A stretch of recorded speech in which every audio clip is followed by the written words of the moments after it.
digagas kalau tidak salah Bapak Kapolri Pak Jenderal Idam Aziz pada masa waktu dia menjabat, itu terkait mengenai adanya wabah corona yang melanda Indonesia, sehingga muncul ide untuk mendorong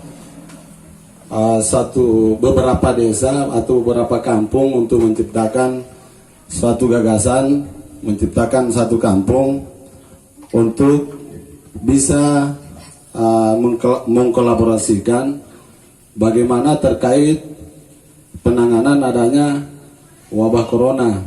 Jadi ini Kampung Tangguh ini sebenarnya artinya bagaimana dengan adanya corona ini dalam satu desa itu bisa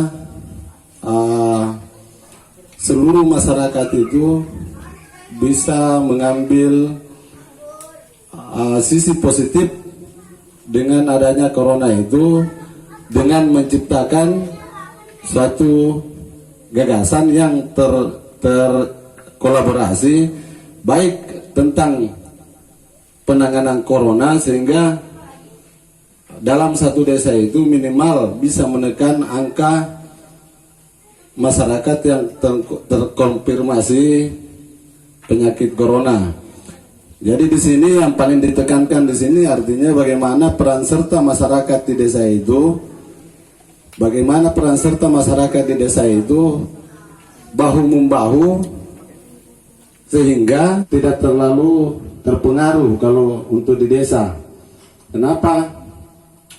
Karena kalau di desa semua masyarakat kan tetap beraktivitas juga sampai di ladang apa semua, dan condong kerumunan-kerumunan yang ada itu terhindarkan. Tapi kalau di kota memang itu sangat terasa.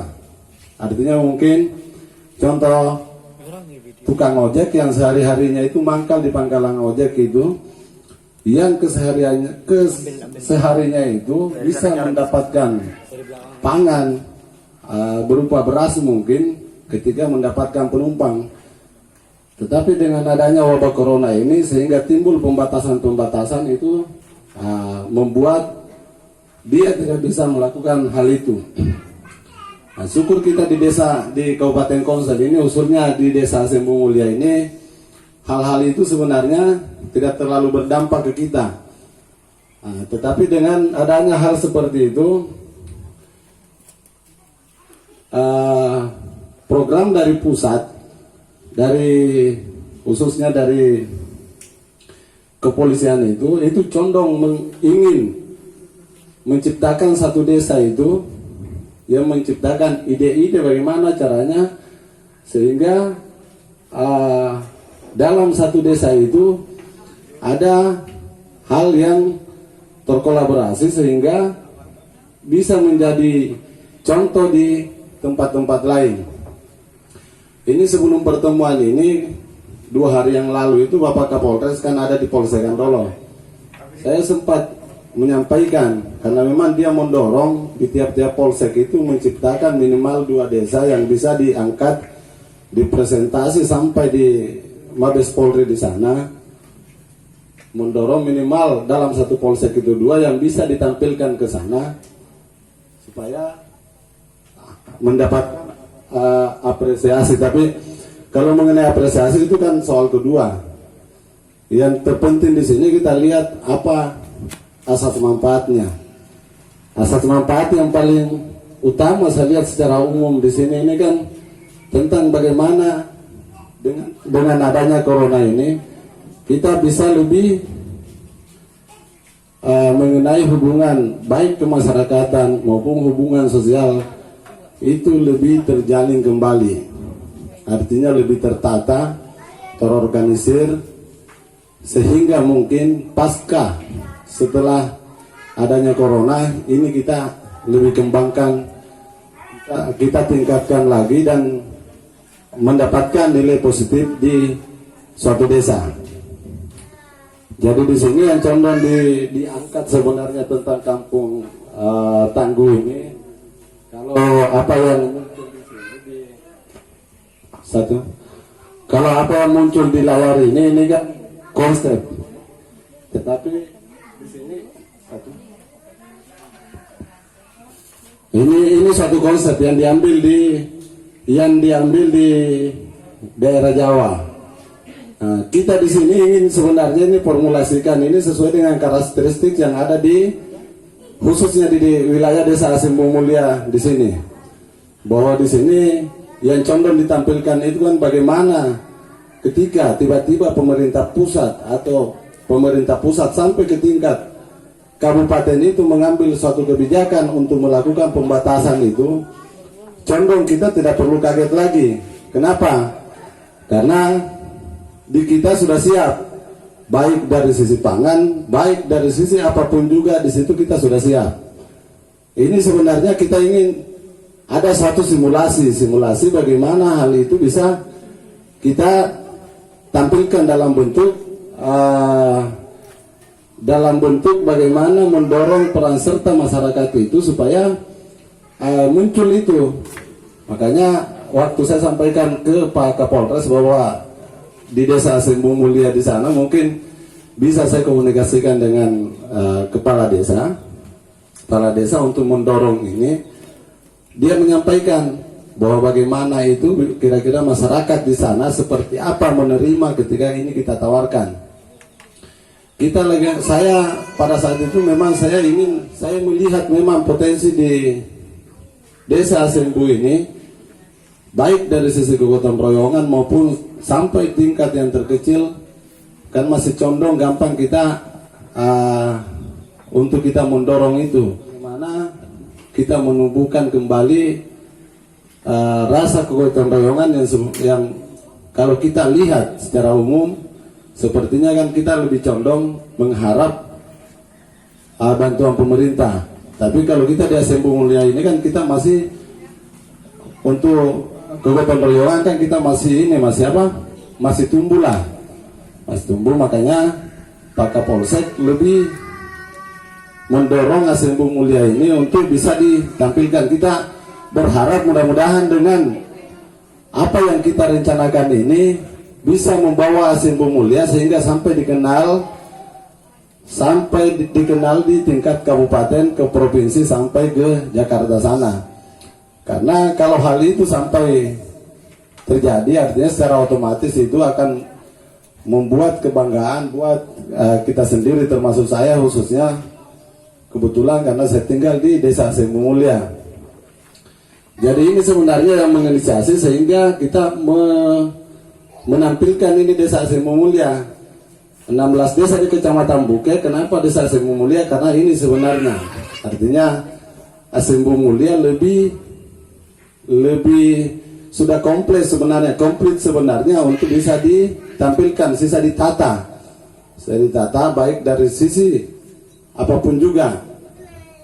Kalau khusus pertanian kan ada, peternakan lebih-lebih, kesehatan ada, peternakan juga ada dan terkoneksi dengan apa yang ada di dinas. Karena kayak peternakan di sini ada Poskeswan, untuk kesehatan ada Polindes, dan termasuk hal-hal yang lainnya, peningkatan UMKM apa dan sebagainya. Sisa kita tata sedikit, kita buat suatu perencanaan untuk supaya bisa kita tampilkan sesuai dengan karakteristik yang ada di Desa Asimbung Mulia. Saya kira seperti itu yang kita harapkan sebenarnya. Artinya bagaimana Desa Asimbung Mulia ini dengan adanya program Kampung Tangguh ini adalah titik awal untuk bisa memperkenalkan Desa Asimbung Mulia ini ke tingkat provinsi maupun ke tingkat pusat di sana. Kita berdoa sama-sama mudah-mudahan dengan jalan ini di daerah Jawa sana bisa mengetahui bahwa salah satu desa yang ada di Kecamatan Bukit di pelosok ternyata ada yang bernama Desa Asimbung Mulia. Saya kira seperti itu sebagai pembuka. Nanti silakan dikembangkan. Yang pada intinya bahwa apa yang timbul di slide ini sekedar gambaran yang tidak perlu kita contoh secara umum. Kita cuma mengambil poin-poinnya di situ karena harus disesuaikan dengan karakteristik di Desa Asembu Mulia. Saya kira seperti itu. Saya akhiri, terima kasih. Tapi sebelum saya tutup, mungkin kita apresiasi kemarin Kepala Desa Asembu Mulia terpilih secara aklamasi menjadi Ketua Asosiasi Pengurus Desa Kecamatan Bukit. Kita apresiasi bersama-sama. Itu Asembu Mulia ini secara aklamasi terpilih. Saya kira ini hal yang positif. Selain itu untuk membawa Desa Asembu Mulia menjadi kampung tangguh yang bisa dikenal di Jakarta, di pusat. Terima kasih. Akhiri, Assalamualaikum warahmatullahi wabarakatuh. Terima kasih atas pemaparan mengenai tentang kampung tangguh. Untuk sambutan yang selanjutnya yakni dari pendamping desa terkait dengan gugus tugas dan mengenai tentang BLT. Waktu dan tempat disilahkan.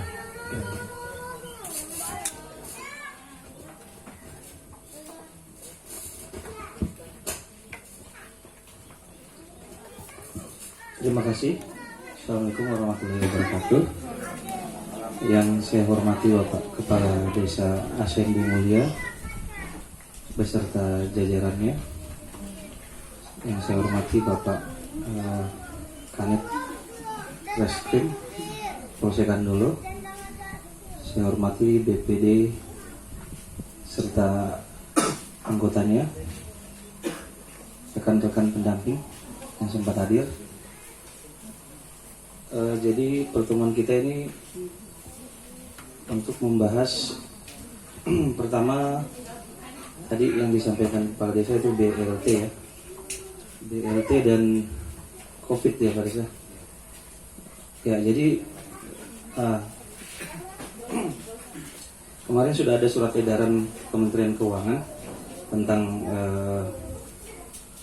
perubahan penggunaan dana desa. Ya, jadi ada perubahan sedikit saja, yaitu desa diwajibkan kembali untuk menganggarkan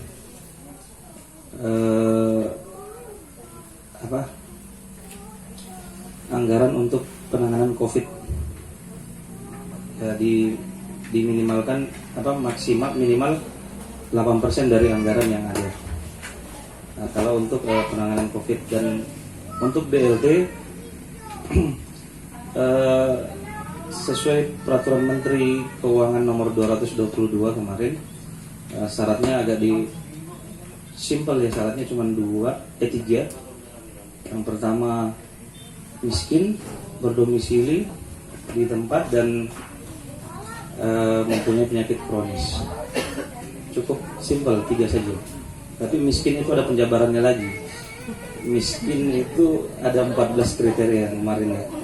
Nah, dari 14 kriteria itu minimal 8 yang memenuhi syaratnya. Nah, sebentar mungkin disepakati berapa atau apakah mungkin desa sudah melakukan verifikasi atau belum, nanti sebentar kita diskusikan. Jadi berapa yang akan kita tetapkan untuk menerima BLT selama setahun ya. Setahun, jadi Januari sudah mulai dihitung. Walaupun mungkin dana ini masih belum cair karena APBDes-nya saja masih sementara disusun. Peraturan Bupati juga belum keluar, masih ada kendala karena belum selesainya kasus di Mahkamah Konstitusi. Jadi Bupati belum sempat tanda tangan perbuknya. Kalau untuk APBDes mungkin di desa sini sudah siap ya Pak Desa, sudah siap, jadi tinggal diposting saja. Mungkin itu saja sekedar. Oh iya. Jadi saya lupa tadi. Jadi ada aturan baru dari peraturan dari Menteri Desa. Semua kegiatan yang berhubungan dengan antar desa itu harus dikerjakan oleh BKAD, Badan Kerjasama Antar Desa. Nggak boleh lagi di pihak ketiga kan. misalnya ada perusahaan apa ya, pelatihan ya, terutama untuk pelatihan. Jadi diutamakan untuk badan kerjasama antar desa. Jadi badan kerjasama antar desa itu dibentuk di kecamatan. Kemarin sih sudah dibentuk pengurus untuk di kecamatan, tinggal untuk di desanya saja pengurusnya belum ada. Mungkin waktu PNPN itu sudah dibentuk ya Pak? Belum? Sudah ya kayaknya. Mungkin sudah habis masanya. Nah, sekarang kita bentuk lagi badan kerjasama desanya yang sebagai pembina itu kepala desa otomatis, nanti ketua, sekretaris dan anggotanya itu ada termasuk BPD karena berhubungan dengan kerjasama antar desa. Jadi nanti BPD ataukah nanti LPM juga bisa masuk, tokoh masyarakat juga bisa masuk di badan kerjasama desa itu. Nantinya akan mengelola kegiatan-kegiatan yang berhubungan dengan skop kecamatannya, ya berhubungan antar desa.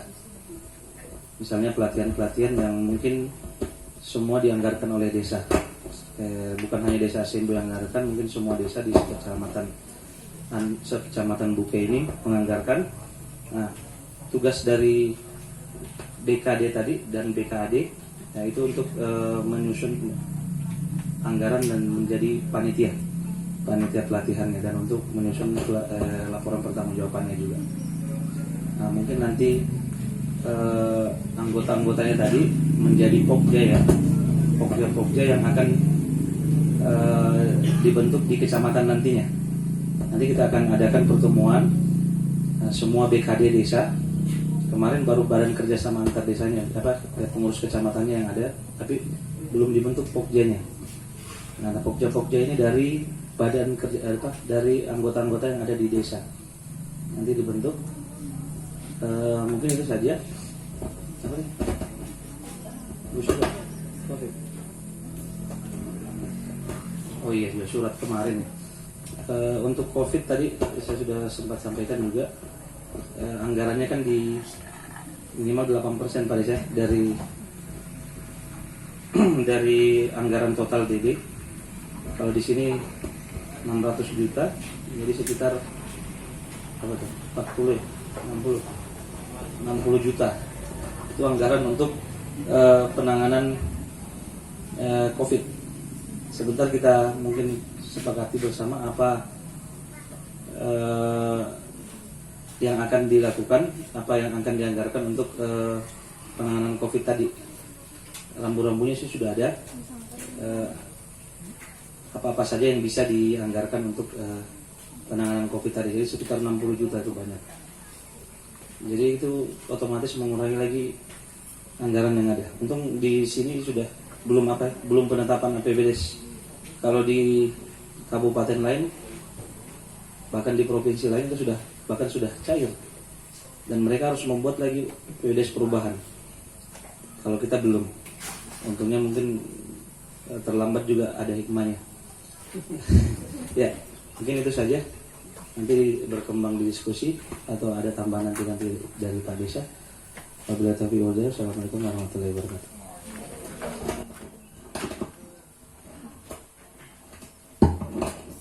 Ya, terima kasih atas sambutannya dan beberapa hal yang barangkali ada beberapa catatan nanti masuk pada season tanya jawab atau dialog. Tentunya teman-teman nanti ada beberapa yang perlu ditanyakan, tapi yang jelas sebenarnya kayaknya kalau melihat waktu mungkin cukup kalau begitu pentingnya itu sebenarnya. Tapi paling tidak ada beberapa faktor yang sangat penting terkait dengan yang disampaikan oleh pendamping tadi tentang masalah penggunaan dana terkait dengan penanganan COVID yang sampai begitu banyaknya, sehingga untuk apa saja. Silakan bapak-bapak juga bertanya supaya nanti yang nggak bertanya juga ikut mendengarkan. Terus tentang masa tugas tadi yang antar desa, badan kerja antar desa juga kan masih asing ya. Kalau hurufnya kenal B, A, K, B, K, D ya, tapi apa itu sendiri kita tidak pernah dengar. tidak tahu bagaimana dan apa itu, tentunya silakan juga nanti ditanyakan, dan selanjutnya barangkali dialog dan sekaligus dengan beberapa tambahan dari Bapak Kepala Desa terkait dengan acara pada sore ini. Demikian. Oke, terima kasih atas waktu yang kembali diberikan kepada saya. Mungkin dari beberapa paparan tadi dari Bapak Kanit Reskrim terkait Kampung Tangguh, sama-sama kita sudah dengarkan bersama terkait penjabaran BKAD, tim gugus tugas, semuanya udah dipaparkan. Sebentar tinggal kita sesi diskusi, tapi ada saya mau tambahkan khusus untuk buat tim Linmas Desa Sumbermulia untuk memudahkan sistem keamanan desa Sumbermulia. Kami selaku pemerintah desa mempersiapkan untuk mempermudah kinerja Linmas Desa Sumbermulia. Kami sudah mulai pasang CCTV di beberapa titik. Contoh yang kita bisa lihat hari ini di layar bahwa ini adalah bagian dari untuk memudahkan sistem pemantauan keamanan kita yang nanti terkoordinasi juga sama Kapolsek Kandolo. Nah, jadi tugasnya Linmas nanti ada kepala Danton di HP-nya, dia tinggal kontrol saja dari rumah, bisa melihat situasi keamanan desa Sumbermulia secara keseluruhan, bahwa siapa yang keluar masuk di desanya tahu. Nah, tinggal nanti disimpan di beberapa titik, ada anggotanya untuk terkait Kampung Tangguh. Jadi semua itu bersinergi. Semua itu bersinergi apa yang kita persiapkan hari ini menjadi desa digital. Nah, bersinergi juga dengan Kampung Tangguh semuanya. Hari ini kita udah tahu bahwa ada tamu ini dari di pertigaan, toh? Sudah. Nah, nanti salah satu tugasnya tim gugus tugas. Nah, ini kan nggak pakai masker. Ini negur. Atau ditegur bahwa kampung kami itu melakukan sistem ini terkait penjagaan COVID-19 untuk warganya kita. Kita harus peduli di setiap tamu yang datang, begitu juga warganya kita. Kita kasih pemahaman terkait penanganan COVID-19 supaya kita ini nggak terdampak. Kita tetap aktivitas seperti biasa. Kita ya berkumpul, biasa bersengkrama, tapi protokol kesehatan kita tetap lakukan. Nanti sekitar ada 5 titik yang akan kita pasang. Ini. Jadi bagaimana nanti ini kita Pak Danton, kita koordinasikan sistem kerja keamanan desanya kita. Apa-apa yang harus dilakukan, kita nanti coba simulasi bekerja sama Polsek Kandolo. Kenapa ya? Beliau apresiasi terkait apa yang kita lakukan ini. Salah satunya kita kemarin dikasih penghargaan sama Pak Kapolres, satu-satunya desa yang menciptakan sistem keamanan secara digital di Kabupaten Konawe Selatan. Jadi kegiatan itulah yang coba kita harus kembangkan supaya kalau ada kehilangan di wilayahnya kita itu tahu bahwa pelakunya ini orang dalam atau orang luar. Jadi kita bisa baca dari sini. Kalau kita tidak melihat orang yang sifatnya mencurigakan, berarti ini pelakunya ada di dalam. Jadi mendeteksi tingkat kejahatan sedini mungkin lebih enak terkait ini. Makanya kenapa tadi saya ajak rapat ke sini, karena ini berkoneksi dengan wifi. Baru di sini kita bisa pantau ini. Nah, tapi mudah-mudahan bulan depan jaringan ini udah bisa nyampe di ujung sana, supaya di sana juga ada CCTV yang kita pasang. Nah, bisa misalkan kontrol dari rumah sampean langsung gitu. Ada beberapa titik di sekitaran balai sama di sekitaran masjid, tempat pertigaan yang kita bisa kontrol jangkauan orang keluar masuk. Ini alatnya lagi di perjalanan, jadi kemarin ada alatnya yang rusak, kita coba kirim kembali. Nah, ini ya. Jadi kalau ada hal-hal sesuatu yang kita bisa deteksi dari sini. Karena apa? Ya kemarin bahwa ada sebuah informasi kehilangan, ya kita bisa deteksi kalau kita nggak punya alat kayak gini. Ini ada orang baru, dia patuhi protokol kesehatan, syukur alhamdulillah. Nah, kalau tidak, tinggal dipakai HT saja dan dia kontak anggotanya, coba ditahan itu orang yang mau kemana, dia mau tujuannya kemana, tinggal begitu. Jadi ini sekelumit penjelasan kami terkait keamanan.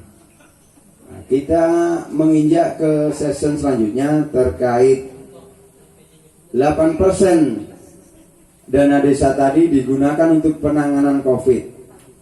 Silahkan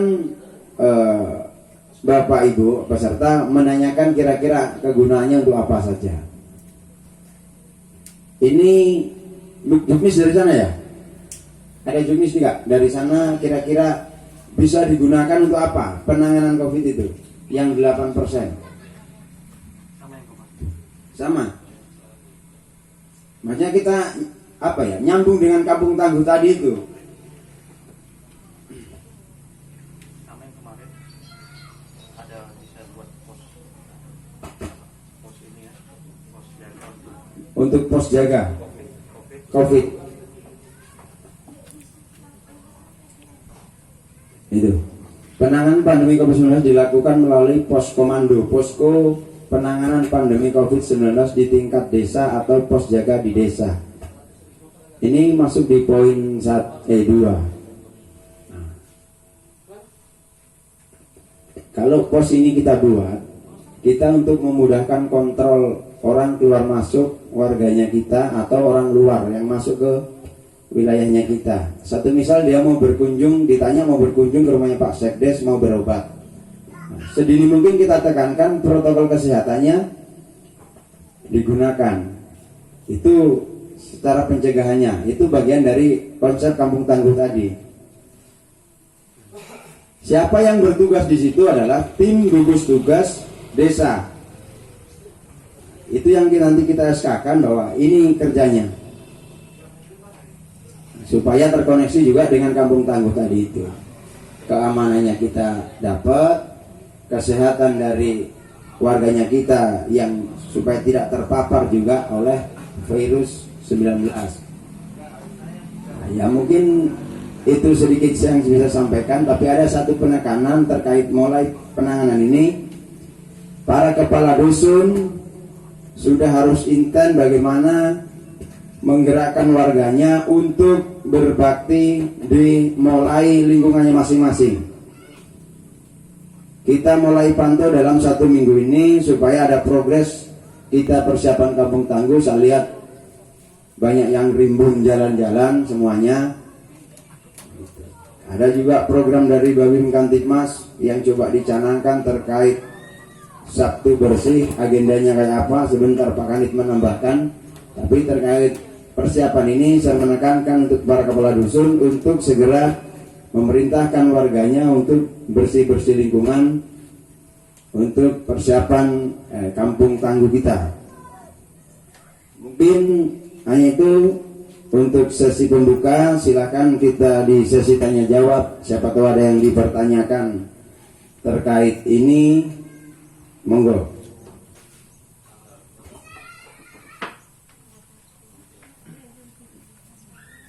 Silakan Pak Danton, Kaus. Monggo. Terima kasih, saya tambahkan seperti penjelasan Pak Desa tadi mengenai CCTV yang ada. Memang sebenarnya itu manfaatnya luar biasa. Artinya kita tidur pun juga keamanan ini ada secara digital, itu menjaga kita. Terus yang kedua, di sisi lain itu memudahkan kita selaku aparat keamanan itu dalam hal melakukan penyelidikan terkait adanya suatu tindak pidana di dalam satu desa. Kenapa? Artinya contoh mungkin Ketika yang penting masyarakat ini proaktif. Ketika ada kejadian di desa itu, langsung disampaikan kepada aparat keamanan, mungkin dalam hal ini Linmas. Kemudian karena Linmas terkoneksi sampai ke Polsek, di situ gampang kita langsung melakukan penyelidikan. Sisa kita membuka di malam itu, karena ini sistemnya merekam. Kita sisa membuka di malam itu siapa yang masuk di kampungnya kita di sini. Ketika dia masuk di jam berapa, kita tanya dia kemana, dan di situ sudah ada jawaban yang sedikit agak janggal di situ.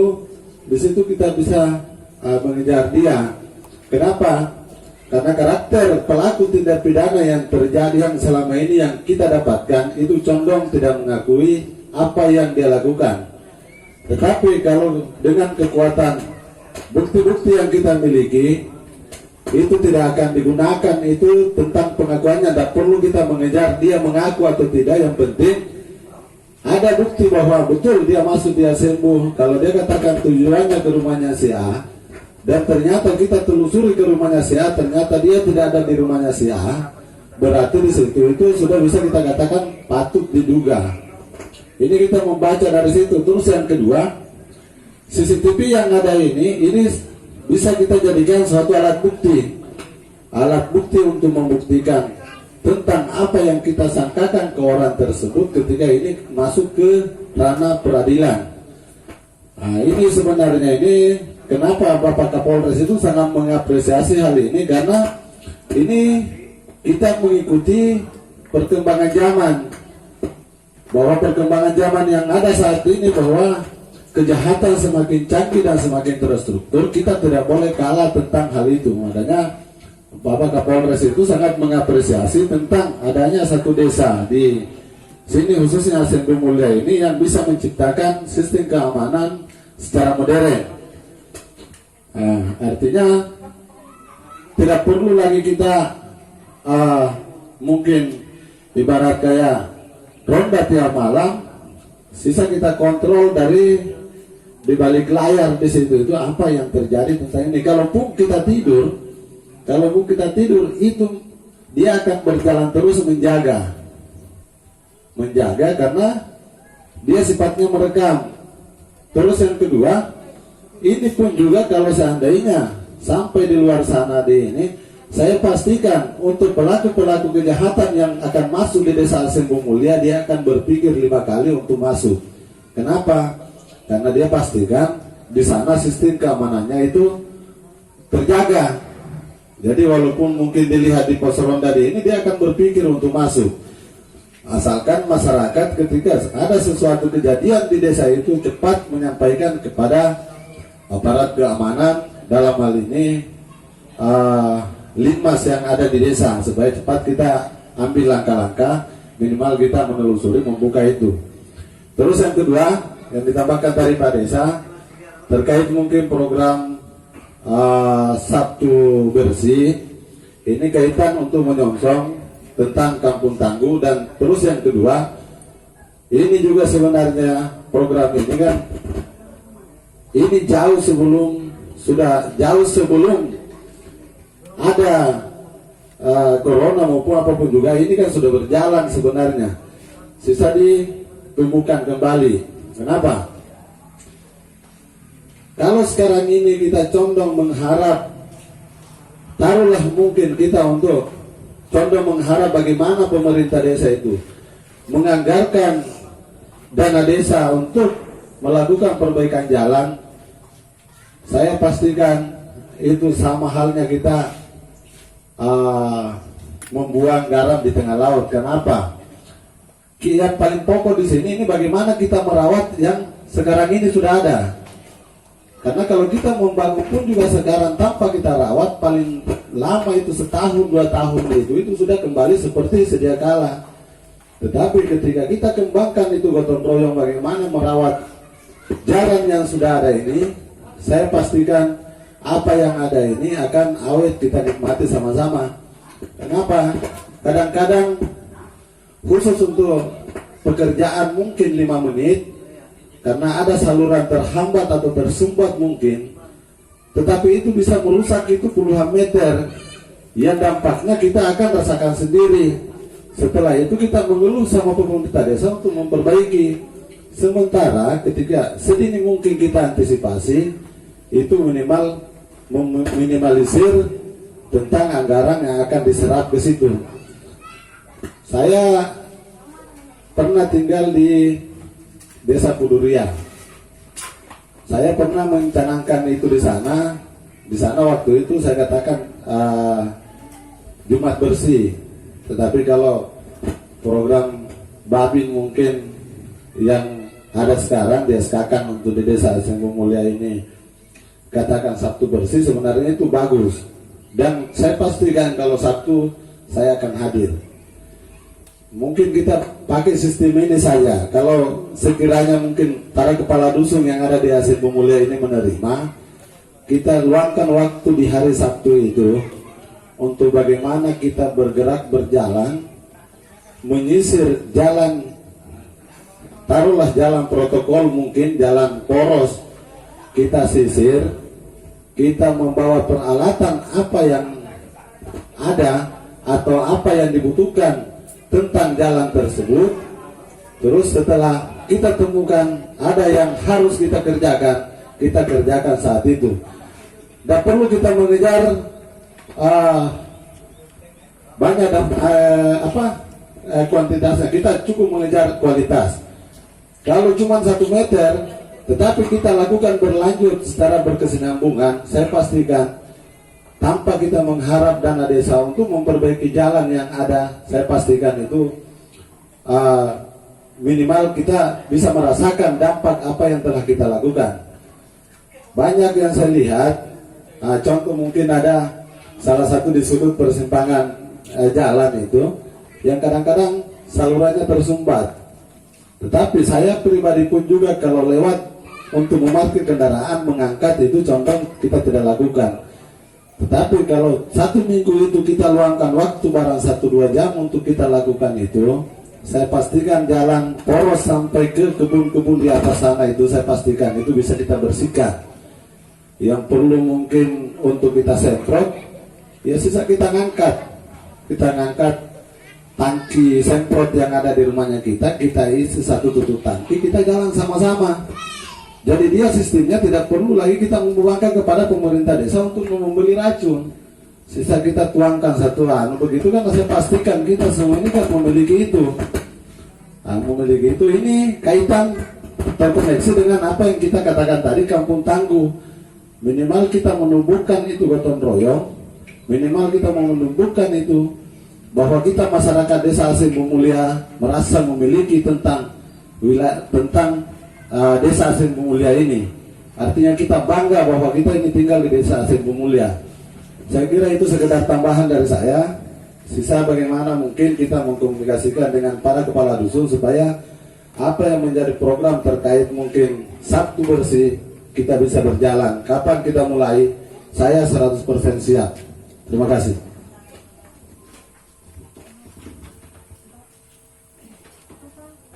Iya, bangun dulu dari ngantuknya.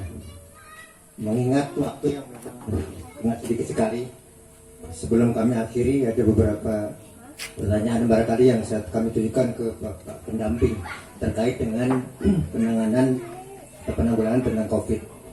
Ketika kita mendengar tentang dana yang agak besar kalau menurut kami 8%, maka apa-apa saja yang bisa diambil dana untuk arah situ, seperti misalkan ada aktivitas belajar mengajar di sana yang memang setiap saat ada dan itu perlu sekali, misalkan kebutuhan yang sangat kecil seperti masker, itu contohnya. Atau mungkin instalasi air yang sementara ini memang kami kayaknya itu karena namanya anak-anak memang sering sekali bisa. Kalau memang itu bisa, tolong juga nanti dimasukkan ke sana terkait dengan itu. Lalu yang kedua terkait dengan adanya media TV, kalau nanti supaya juga terkoneksi di TPK itu, kalau bisa juga langsung dipasang di sana supaya kelihatan setiap sore, karena memang terus menerus ada kegiatan yang juga bisa dilihat. Dan demikian. Assalamualaikum.